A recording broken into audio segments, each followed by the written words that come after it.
Well, he says, you know, it's written all over your face. You're afraid of going to a seance. But he says, I know you. He says, you're going to come. And then he started telling me how brave I was when I was aboard ship, you know, different things. He says, you're not the same man, you're changed.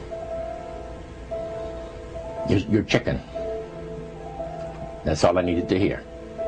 I said, when do we go to a seance? So one Saturday evening, we were in the place. It was our first time. Very beautiful place. The medium was a lady. She had a gorgeous new home in Montreal. And there were about 20 invited guests there, which I was one of them. And she communicated with the spirits for different people there. And they were telling them what the spirit said. One man said, I would like to talk to my friend that died 6 months ago. But I don't want him to appear. Just want to talk to him. Because he says, I don't trust you talking to my friend for me. So the medium says, let me inquire of the spirit. Yeah, the spirit will talk with you. And that big masculine voice was heard in the place. It says, hi Frank. It's nice of you to ask for me to talk with you. And they had a little chat. And after it was over, Frank says, this is the greatest thing on earth, to be able to talk with the spirits of the dead.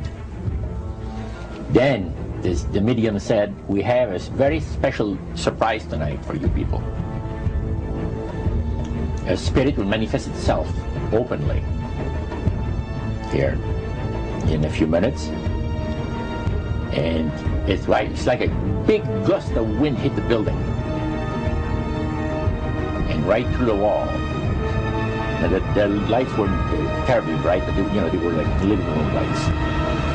A couple of floor lamps and maybe some of these. And that translucent being seemed to come right out of the wall.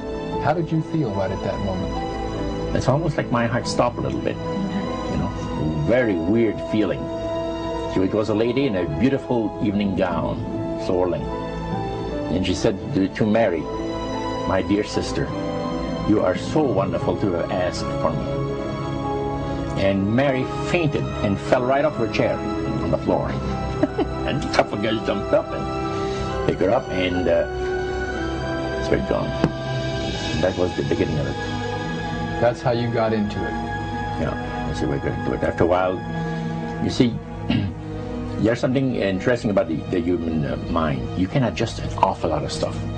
You can adjust to a lot of things that would terrify you to begin with. After a while, they become common and ordinary. So you mean contact with the supernatural can become commonplace and ordinary and doesn't bother anybody? Yeah. In other words, the more that you do it, you're not uncomfortable. That's right. It's just not an uneasy feeling. Yeah. So how did you feel about it? Then I got into a secret society that worshiped the spirits, you see. Well, now how is that different from the seance, Roger? It happens that the seance are not involving in many ways. But when you get into a secret society of spirit worshippers, then, and especially when you're invited there by the direction of the higher-ups in the spirit world, you never get out of there alive. And this is exactly what my friend and I were up against. We didn't know anything about. And there was a very, very popular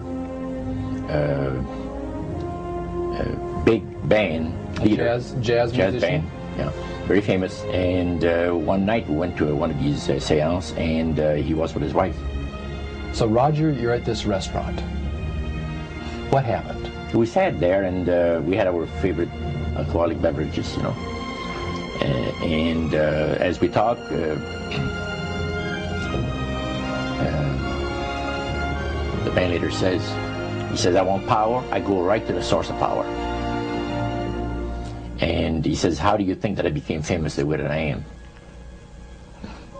Well, I said, you must have had some good luck. Well, he says, there's no such thing as good luck. He says, there's either some power working for you somewhere, or you don't get ahead in this world. Not in my type of occupation. So it went from there. We got talking about spirit worship. Did it intrigue you? Or did it make you want to find out more about what exactly he was talking about? Yeah. So he said the supposed spirits of the dead that you're talking with are demon spirits. They're fallen angels. They're beautiful beings. Just set it out, just like Oh, that. yeah. It didn't make you uneasy when he said they were Well, demon it shocked you a little bit, something that you first hear mentioned to you. He said, you guys have got a great future ahead of you.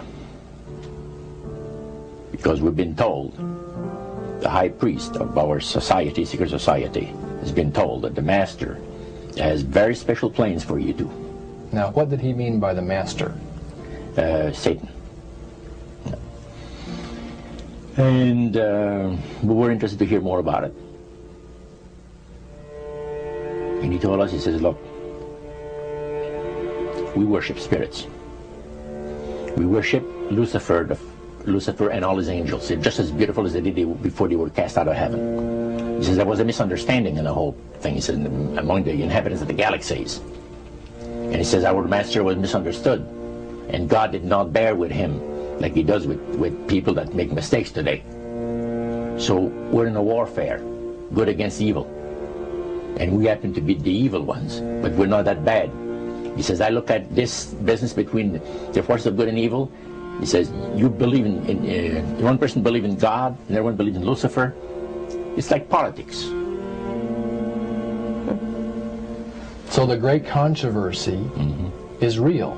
And you've heard someone talk about it that's on the other side. And to these people, they are sold to the fact that Christ will not return to this planet with power and great glory. He's going to abdicate all claims to the planet, because the high priest once said that Christ will abdicate all claims to the planet because he knows that it is lawfully and rightfully Satan's. And at that time, he says, so the priest says, well, now, he says, for those of you that are new, let me tell you that this is the most feasible way, he says, to please the spirits. It's to deride Christ and his people, and his church and all that. So they sing out of Christian hymnals. They didn't sing Christian words to the hymns, however. Well, they changed a lot of them. Yeah. Not for it's the a form of blasphemy. Yeah. Such as you see today in the rock music world. You see the entertainers, they have these crosses. The ladies got earrings, crosses. The guys got crosses. This is a form of blasphemy, a form of deriding Christ. You see. Spirits cause the people to do that, to find pleasure in wearing this type of emblem, which is the cross is the emblem of the crucifixion of Christ to the Christians. Better to reign in hell than serve in heaven, is that it? Why not? I'm here on the ground with my nose in it since the whole thing began. I've nurtured every sensation man has been inspired to have. I cared about what he wanted, and I never judged him. Why? Because I never rejected him. In spite of all his imperfections, I'm a fan of man. I'm a humanist. Maybe the last humanist. Who in their right mind, Kevin, could possibly deny the 20th century was entirely mine?